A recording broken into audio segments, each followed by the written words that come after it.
نہیں پڑھنا. صحیح. جی عامر صاحب یہ جو بلدیاتی نظام کی بات کر رہے ہیں، کیا یہی اس سے ہی سسٹم بہتر ہو سکتا ہے؟ ظاہر ہے اب لاہور کی اگر بات کر لی جائے، خاص طور پر ظاہر ہے آپ اس پہ راول پنڈی کی بھی بتائیں گے، لاہور کی اگر بات کی جائے تو ایسی بہت ساری سڑکیں ہیں جس پر دعویٰ تو یہ ہوتا ہے پنجاب حکومت کی طرف سے کہ جس کو صاف کر دیا گیا ہے، لیکن بارش کے آنے کے کئی گھنٹوں کے بعد بھی اتنا پانی ہوتا ہے کہ آپ کا گزرنا وہاں سے محال ہو جاتا ہے. اور پھر جو ترقیاتی فنڈ کی بات ہے، میں یہ ضرور کرنا چاہتی ہوں، ایک سڑک کو بار بار بنایا جاتا ہے، ذرا سی بارش کے بعد وہ سڑک بہہ جاتی ہے. آپ سوچیں کہ وہاں پر ہیوی ٹریفک کا گزر ہے، پیدل لوگ چل رہے ہیں تو وہ کتنا خطرناک ہے. عامر صاحب، یہ اگر نظام ہی قصوروار سمجھ لیا جائے تو اس پہ بات کیوں نہیں ہوتی؟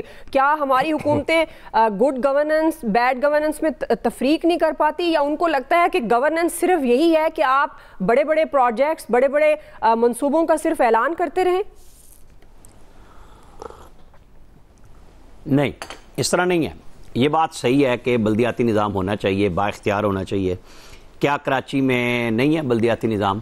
لیکن وہ میئر پچھلے ہفتے شاید کہہ رہے تھے کہ یہ میرا معاملہ نہیں ہے، ہر جگہ پہ میرا کام نہیں ہے. بھائی آپ ہی کا کام ہے. آپ جماعت اسلامی پہ ڈال کے کیا کونسلر جماعت اسلامی والے گٹر کھلوائیں گے جا کے؟ جنہوں نے کھولنا ہے اور ذمہ داری ہے جماعت اسلامی والے تو کرتے ہیں ادا.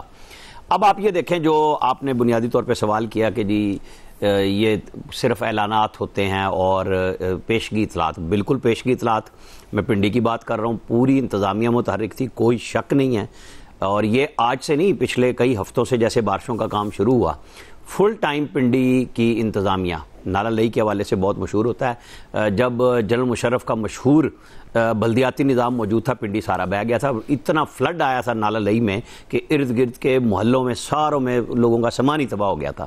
قدرتی آفت فیصل خود کہہ رہے تھے کہ وہ ترقی یافتہ ملکوں میں بھی نہیں روکی جا سکتی. تو یہ انسانی بس میں نہیں ہوتا کہ جب آفت آ رہی ہے. ہاں، یہ بس میں ضرور ہے کہ آپ موقع پہ موجود تھے، آپ نے اس کو سنبھالنے کے لیے کیا کیا. میرے خیال میں بہترین کام ہو رہا ہے اس وقت، کوئی شک نہیں ہے. ایک بڑا سانحہ ہوا کے پی میں، لیکن اس کے بعد اب ان کے بھی گلے پڑ گئی، وہ بھی بھاگ پڑے ہیں سارے. کیا آپ کو اور مجھے نہیں پتا کالام میں 3 دفعہ ہوٹل بہ چکے ہیں اور پھر بننے کی اجازت دے دی جاتی ہے.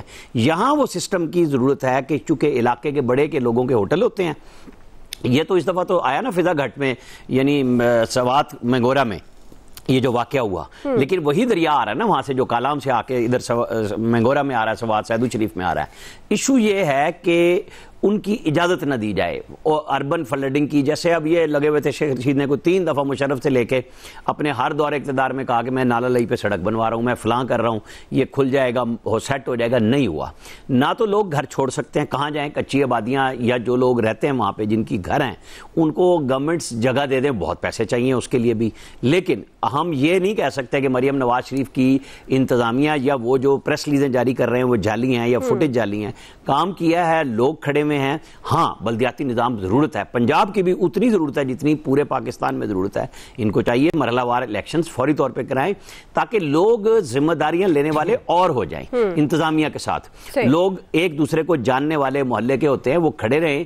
بہرحال ارلی وارننگ سسٹم بھی ہے. جیسے پرائم منسٹر آج این ڈی ایم میں گئے، این ڈی ایم میں کب سے وارننگز دے رہا تھا، لیکن یہ جو بارش مطلب اب کلاؤڈ بلاسٹ ہے جو یہاں پہ چکوال میں ہوا ہے، نہیں یہ تو نہیں نہ تھی توقع پیش گوئی میں، لیکن وہاں پہ آ گیا. وہ کٹاس راج مندر کے اندر سارا پانی بھر گیا، سارا رات ساری سے لوگ پریشان تھے. جہلم میں ہمیشہ چونکہ دریا موجود ہے، جب سیلاب آتا ہے تو لوگوں کی ڈسٹربنس ہوتی ہے، ہم بھول جاتے ہیں سارا سال. لوگ کچے گھر بناتے ہوئے مویشی لے کے گھس جاتے ہیں. اچھا اب شہروں میں آ جائیں، اسلام آباد پنڈی میں آ جائیں، کراچی میں آ جائیں، جو بڑی ہاؤسنگ سوسائٹیاں پرائیویٹ بنی ہیں، ان لوگوں نے کمال یہ کیا ہے، جو قبضہ ہے وہ یہ ہوتا ہے کہ وہ نالے ندی نالوں کا نا رخ بدل دیتے ہیں کہ ہمیں یہاں پہ سہولت ہے، تو جو قدرتی نالے کو آپ بدلتے ہیں نا پھر وہ آپ سے انتقام لیتا ہے. یہ کالام میں بھی ہو رہا ہے، بار بار ہو رہا ہے، یہ پنڈی میں بھی ہو رہا ہے، یہ ہر جگہ پہ ہوتا ہے. جب آپ ندی نالوں کے قدرتی راستے کو روکتے ہیں بجائے اس کے کہ اسے کشادہ کرے، بہتر کرے، یہ سسٹم ہونا چاہیے کہ پرائیویٹ ہاؤسنگ سوسائٹیوں کو نکیل ڈلنی چاہیے کہ آپ جو سسٹم ہے نا اس کو خراب نہیں کریں گے، آپ بہتر کریں. جی ایاز صاحب. دیکھیں، بنیادی وجہ اس کی یہ ہے کہ ہم جب قدرت کے خلاف جنگ کرتے ہیں تو اس کے نتائج ہمیں بھگتنا پڑتے ہیں. یہ جو پرائیویٹ ہاؤسنگ سوسائٹیز کی بات ہو رہی ہے، مجھے نہیں سمجھ آ رہی کہ یہ سلسلہ کب ختم ہوگا. جا کے بہت بن گئی یار، بہت آپ نے دے دی. سب سے پہلا کام جو اس ملک میں کرنے والا ہے وہ مکانات کی تعمیر پہ پابندی لگانے کا کام ہے. آپ فلیٹس کے ماڈل پہ جائیں, جگہ کم گرتی ہے, زیادہ فیملیز وہاں آ جاتی ہیں, اور یہ درخت مطلب اربوں روپے آپ لگا کے ماحولیات کو بہتر کرنے کے لیے, یہ اسموگ ختم کرنے کے لیے کرتے ہیں, لیکن بنیادی کام جو کرنے والا ہے درخت آپ نہیں لگاتے. سب سے زیادہ ضرورت اس ملک میں درخت لگانے کی دعا ہے, اور تاکہ یہ چیزیں اس طرح, اور اس میں کوئی شک نہیں ہے یہ کلاؤڈ برسٹ جو ہوتا ہے, جو گھنٹے میں 150-200 ملی میٹر بارش ہو جاتی ہے, یہ دنیا کے کسی بھی ترقی یافتہ شہر میں ہو یہ کنٹرول نہیں کی جا سکتی, اس میں کوئی شک نہیں ہے. لیکن جو آپ کے کرنے کے کام ہے وہ آپ نہیں کر رہے. یہ جو بنیادی طور پہ ہماری اوورال یہ آ رہے ہیں نا, ہمارے جو پالیسی میکرز ہیں, ہمارے جو حکمران ہیں جو اس ملک کو چلاتے ہیں, اور اللہ کے فضل سے وہ دعوے بھی کرتے ہیں ہم میرٹ پہ چلاتے ہیں, وہ سب سے بڑے اس کے ذمہ دار ہیں.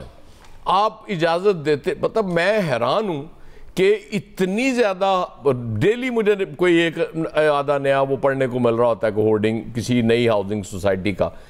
خدا کے لیے بس کر دیں یار, آپ نے پہلے ہی اتنا بڑا غرق کر دیا. میں آپ کو اپنا, میں جہاں رہتا ہوں میں اس کی مثال آپ کو دے دوں. نو ڈاؤٹ وہ ہاؤسنگ سوسائٹی بن گئی لیکن بہت پرانی ہے وہ. وہاں پانی نہیں کھڑا ہوتا دعا, جتنی مرضی کو کلاؤڈ برسٹ بھی ہو جائے تو پانی کبھی نہیں کھڑا ہوتا. دیکھیں اس کی ریزن کیا ہے. ایک تو ظاہر ہے درخت بہت زیادہ ہے کیونکہ پرانی ہے. دوسرا وہ ایک فصلوں کو پانی دینے کے لیے کھالے ہوتے ہیں جن میں وہ بارش کا پانی بھی آئے تو وہ آرام سے وہ ان کے اندر بہتا رہتا ہے, سڑکوں پہ نہیں آتا وہ پانی. لیکن ایک سسٹم بنایا وہ موجود ہے نا ابھی تک, وہ ختم نہیں کیے. اس کی وجہ یہ کہ بہت سے لوگوں نے وہاں اس ہاؤسنگ سوسائٹی کو زمین بیچنے سے انکار کر دیا. وہ آج بھی فصلیں کاشت کرتے ہیں تو لہٰذا ان کی فصلوں تک تو پانی جانا ہے. اس لیے وہ سسٹم, اب جب آپ نے قدرتی سسٹم کو, یہ جو عامر بات کر رہے تھے کہ آپ نالوں کے رخ تک موڑ دیتے ہیں کہ جی ہاؤسنگ سوسائٹی بن گئی اس کی, اور یہ سب ذمہ دار ہیں اس میں. بالکل, یہ کون نہیں جانتا, یہ ہر بندہ اس میں جو حکومتی سطح پہ یہ بیوروکریسی ہو گئی, یہ سارے اس میں اپنا حصہ بٹور رہے ہوتے ہیں. یہ جو ترقیاتی کام بہت زیادہ ان کو زور سے آئے ہوتے ہیں کہ جی وہ کوئی 40 دن میں بنا لیا, کوئی 45 دن میں بنا لیا, کوئی 2 مہینے میں بنا لیا, اس کے بعد وہ سڑکیں بیٹھنی ہیں, وہ پل بیٹھنے ہیں. اللہ تعالیٰ رحم کرے اس ملک پہ. میرے شہر میں بھی جو کام ترقیاتی کام بڑی تیزی سے ہوئے ہیں, مجھے خوف لگتا ہے, خوف آتا ہے ان کو کہ خدا نخواستہ کو بڑا حادثہ نہ ہو جائے. اور اس کے بعد ہم کیا کہتے ہیں کہ جی وہ ٹھیکیدار ذمہ دار ہے. نو حضور, وہ ٹھیکیدار ذمہ دار ضرور ہے لیکن اس سے زیادہ ذمہ دار وہ شخص ہے جس نے وہ ٹھیکیدار سے زیادہ حصہ لے کے اس کو کم حصہ دے کے کہا کہ جو مرضی بنا دو. جب تک ان چیزوں پہ آپ فوکس نہیں کریں گے, یہ لوپ ہولز جو پلگ نہیں کریں گے, آپ کی چیزیں ٹھیک نہیں ہو سکتی. اسی طرح بارشیں آئیں گی. آپ نے کیا کیا, ہل سٹیشنز کو آپ نے کنکریٹ بنا دیا. کنکریٹ کی اتنی بڑی بلڈنگز, مری آپ دیکھ لیں کہ کیا حالت کی ہوئی. آپ نے مال روڈ پہ دیکھ لیں کتنی کنکریٹ کی وہاں بلڈنگز بنا دی, ہم نے ہوٹلز بنا دیے. ان کو روکنا پڑے گا. وہاں لکڑی سے چیزیں بنی ہوئی اچھی لگتی ہیں, وہ قدرتی ہوتی ہیں, لیکن آپ جس طرح سے کنکریٹ بناتے جا رہے ہیں ہر جگہ, اس کا نتائج یہی ہونے ہیں. مطلب قدرت پھر اپنا انتقام لیتی ہے نا, اور اس کا انتقام بڑا خوفناک ہوتا ہے. لیکن سٹل میں کہوں گا یہ پنڈی میں جس طرح سے ریسکیو آپریشن کیا گیا وہ کمینڈیبل ہے, ان کی تعریف کرنی چاہیے. ہم بہت تنقید کرتے ہیں حکومت پہ, وہ جہاں بنتی ہے, لیکن جہاں تعریف بنتی ہے وہ بھی کرنی چاہیے. وہاں پھر کنجوسی سے کام نہیں لینا چاہیے. جی فیصل آپ کوئی بات کرنا چاہ رہے ہیں؟ اچھا ٹھیک ہے. الیاس صاحب, حفاظتی اقدامات نظر انداز کیوں ہوتے ہیں, اور یہ جو ترقیاتی فنڈز کی واقعی مطلب یہ جو کام 2 ماہ کا 1 ماہ میں کر دیا جاتا ہے تو پھر ذرا سی بارش کے بعد پھر وہی سڑکیں بہہ جاتی ہیں. آپ کے خیال میں یہ ہمارے نظام کا اس میں کتنا حصہ ہے؟ کون سے ایسے پہلو ہیں جہاں پر کام کر سکتی ہے گورنمنٹ تاکہ آئندہ آنے والے سال میں اس طرح کا جب سپیل ہو مونسون کا تو بہت ساری جو تباہی کی ہم دیکھ رہے ہیں, جانی بھی نقصان, مالی بھی